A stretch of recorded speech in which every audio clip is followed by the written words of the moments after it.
Hello there, it is Rome from the K-pop boy band C-Clown hanging out with you tonight on SBS PopAsia. The K-Wave it is.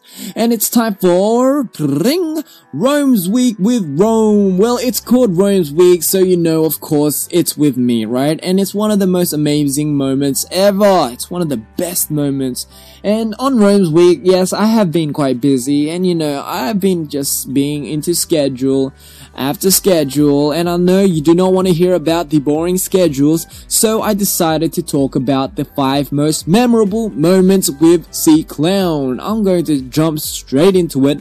Number 5, starting from backwards, of course, because that's the most suspenseful way you can do it, counting down the most 5 things, etc. So number 5, it would have to be our debut stage. Reason why I say this, I know you're gonna be, oh, that's cliched. I cannot believe I waited all this time just to hear you talk about your debut stage over and over again. Well, here's something that you guys may not have known. Okay, so 30 minutes prior to going up on stage, our first debut stage with our song Solo, I remember being really thirsty, so I asked kindly to one of my members to, you know, kindly buy me a chocolate drink. Okay, I really love chocolate milk. Okay, I love chocolate milk. So I was like, you know, can you please get me some chocolate milk? Because my hands were busy.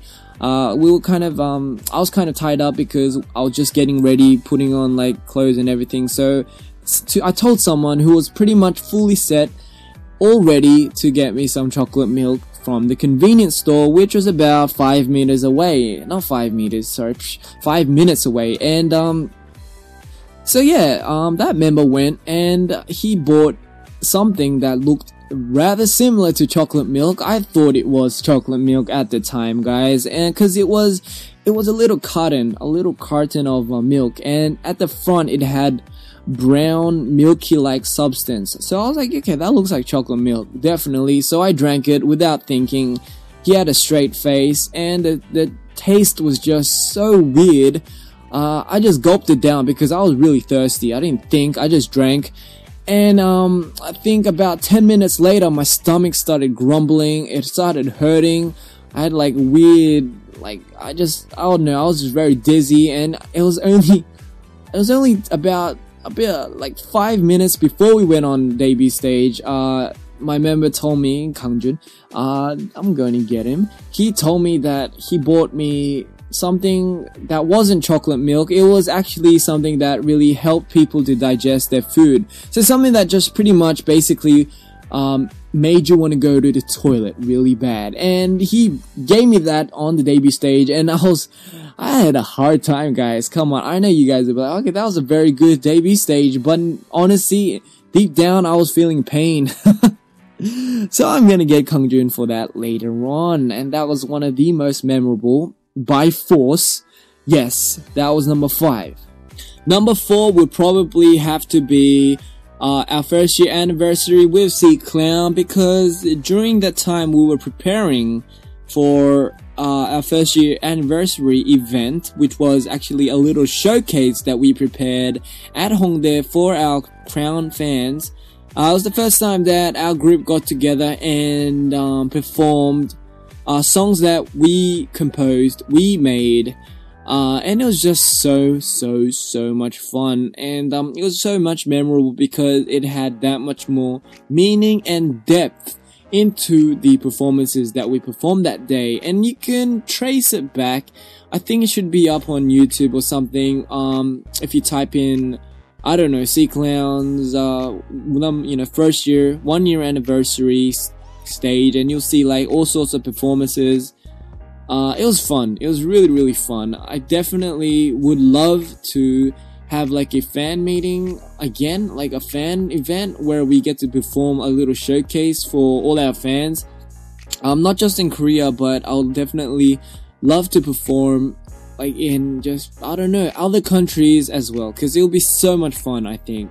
And yes, that was my number 4 most memorable moment. And yeah, number 3 would probably have to be when we woke up to find Kangjun missing. Okay, so number 2, no, I was joking. I'll go more into detail. I think it was during our trainee days. No, it was actually not long into our debut when we were meant to go to a schedule in the morning, and we found Kangjun missing. He was just missing, and we were like, oh, where did this guy go? He was not in his bed, and he's not usually the type of person to just disappear, like boom, vanish, gone. So we were kind of worried, and I remember trying to call him, but his phone was off, and that kind of got us more worried. And we were like, this guy, I hope he hasn't got into trouble, because he is nicknamed the troublemaker of sea clowns. So it would be only right for him to be in trouble, but still hoping for the best.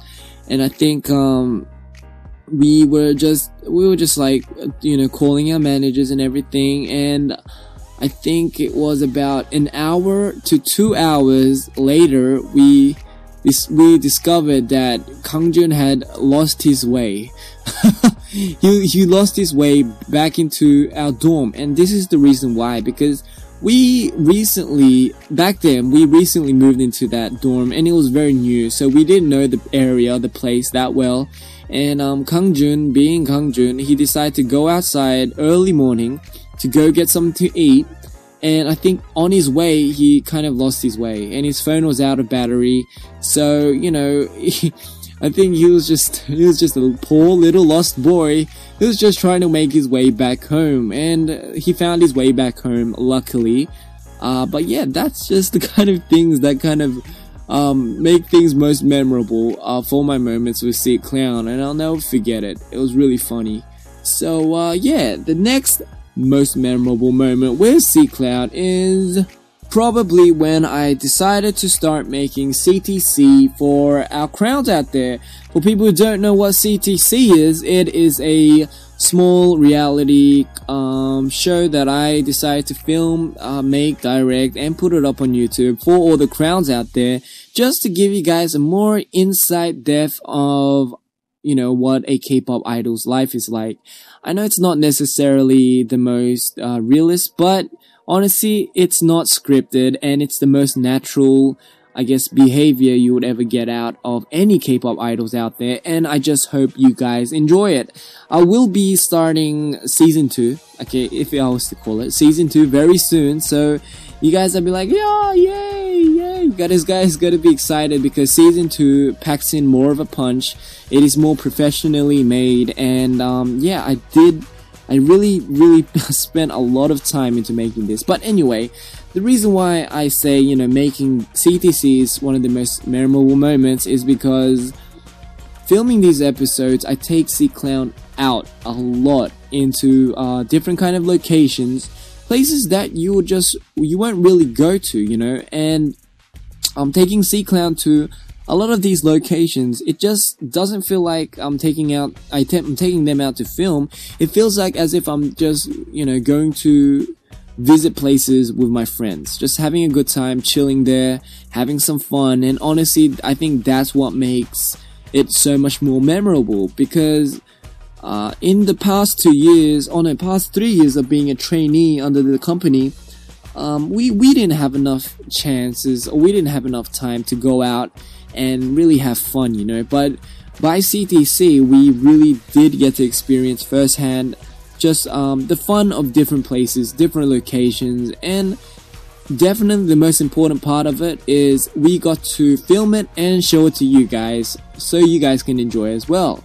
So if there are any places you like us to go on CTC, right now, we can't expand over to overseas, not just yet, but in Korea, if there's any places that you want to go, but due to distance, like impossible distance, due to travel, you want us to go there instead, just go hit me up on tweet, at Rome_SeaClown or at SBS PopAsia, and I'll definitely make my way there with Sea Clown. So I hope you guys really like it. But anyway, that was my second most memorable moment.